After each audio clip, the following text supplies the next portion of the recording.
Hi everyone, it's Don and I hope you're having a fantastic day. Well, everyone thought that the decision in Key West to ban a certain amount of large cruise ships, we're only going to allow environmentally friendly cruise ships. We're going to limit how many passengers are coming into our town. And they held it in the referendum during the election and it passed. And everyone said, well, that's it. There might be some court challenges by the cruise lines, and we'll see what happens with that. And it's over, right? Well, as we've grown to learn, especially since 2020, that nothing is over, ever.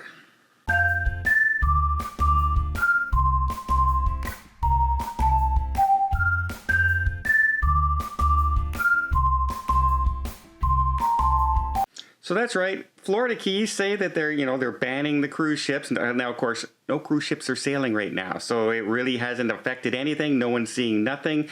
Money's tight everywhere because things are happening, right? Well, a senator in Florida, Jim Boyd, he's from Bradenton, just near Tampa area on that side of Florida, and he is proposing to put into law the right that cities in Florida should not be be able to have legislation and laws that affect the state as a whole. And he's come up with a bunch of things, and let me tell you what he's coming up with. It's not, and of course, this is all based around the cruise line industry. Is what's bringing this to a head. But this has far more reaching than just the cruise industry. The way they're coming at it, they're not bringing this in to say as if this is a thing to save the cruise industry. They're coming into this saying, "Hey, this is to make sure that our state is protected and cities can't affect income and movement of goods and laws of the state."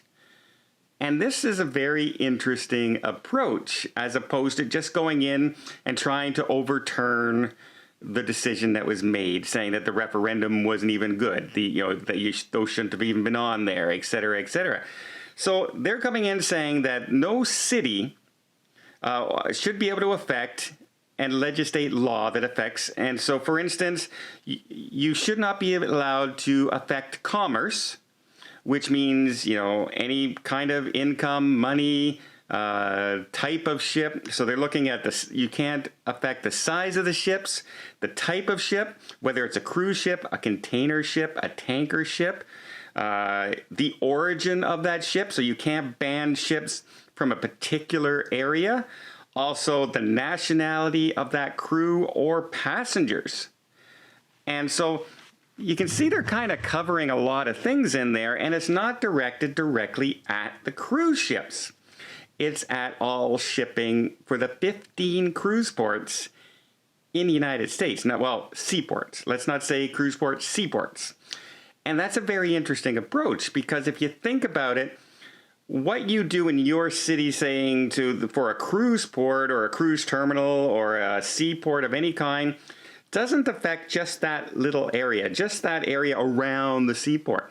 It can also affect townships and areas of the state all over the place. And here's an example. So they allow Florida Keys to ban cruise ships. And now we have, the port of, say, Fort Lauderdale is sitting there and it goes, you know what? It's pretty ugly. All those container ships parked offshore. When we go to the beach or I'm in my luxury condo and I look out at the ocean, I see all these tanker ships waiting to unload cargo and everything. Why don't we ban those cargo ships? They're just going to go down to Miami. They can unload there, and then we don't have to worry about looking at all those ugly ships every night. It could happen. Some people could make a case in the city of Fort Lauderdale to do that, saying, hey, we're not going to lose any goods or anything like that because they're just going to go to Miami. We're going to get them anyway. We'll just truck them down. you can have things like that. What if someplace, oil, we don't like oil, what happens if there's an oil spill off our coast, etc.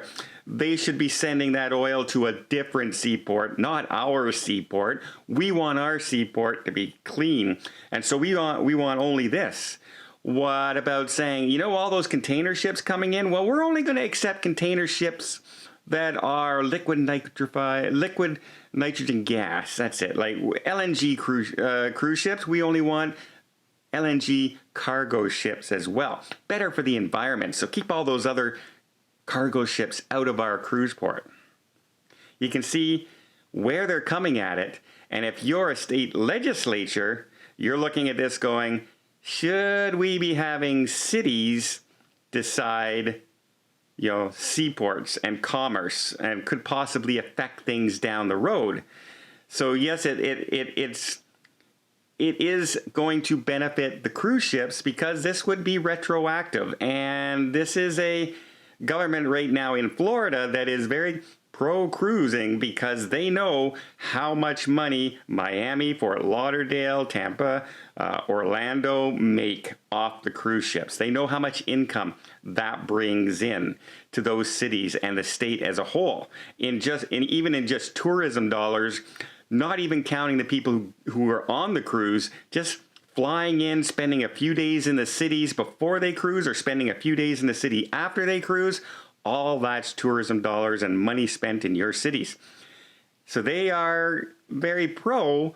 So if this goes to the Florida legislature, I think it has a very good chance of passing, and it would, in effect, nullify, according to the wording of this proposed bill, just nullify Tampa's decision altogether because it would be retroactive. Yeah. And can they try and fight that? Well, you can. But state has deep pockets. And I think they're very pro-business right now, trying to get the economy to start. Now, all this isn't law. It's just proposed. However, we do know that it will probably, they are holding committee meetings and everything right now. But they won't hold a session until sometime in February. Once the transition in power and everything's decided with the presidency and all that takes place, and then they're going to they start meeting again in February.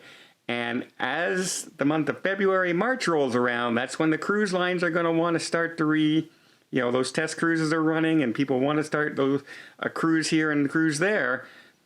That's when this is going to come to a head. And in a state that has a ton of investment in cruising, you can kind of see where this might go, even before it goes to goes to legislation. If you're a betting man, you can kind of see where that's going to go when you put it into the government's hands. And their big consideration is who gets the power, us or the cities. First of all. Second of all, does this affect money in any way? Taxes? Yes, it does, etc. Right? That's their first priority as a state. Not as the city mayors and things like that. But as a state, they have to look at those things all together. What's good for the state, not necessarily what's good for the individual town or city that they're talking about, right? The greater good, right? As in Star Trek, the needs of the many outweigh the needs of the few. So yeah, just when you thought it was over, you gotta learn nothing is ever over. And it's a very interesting approach that they are doing this. They're not focusing on cruise ships, but that wording in there has cruise ships in it, as well as, you know what? I think it has a very good chance to pass. Let me know what you guys think down below. Politics is always interesting as far as how decisions are made. I don't care who parties are doing it. I'm just looking at what I think the actual reasonings behind their decisions is going to be. So let me know. Do you think it'll pass? Do you think it'll blow up? Do you think it's right? Do you think it's wrong? I don't know. I hope you appreciate this video. If it does, please give it a thumbs up. Want to see more tips, more tricks, more travel vlogs from around the world? Hit that subscribe button. Till next time, have yourself a safe and a great vacation.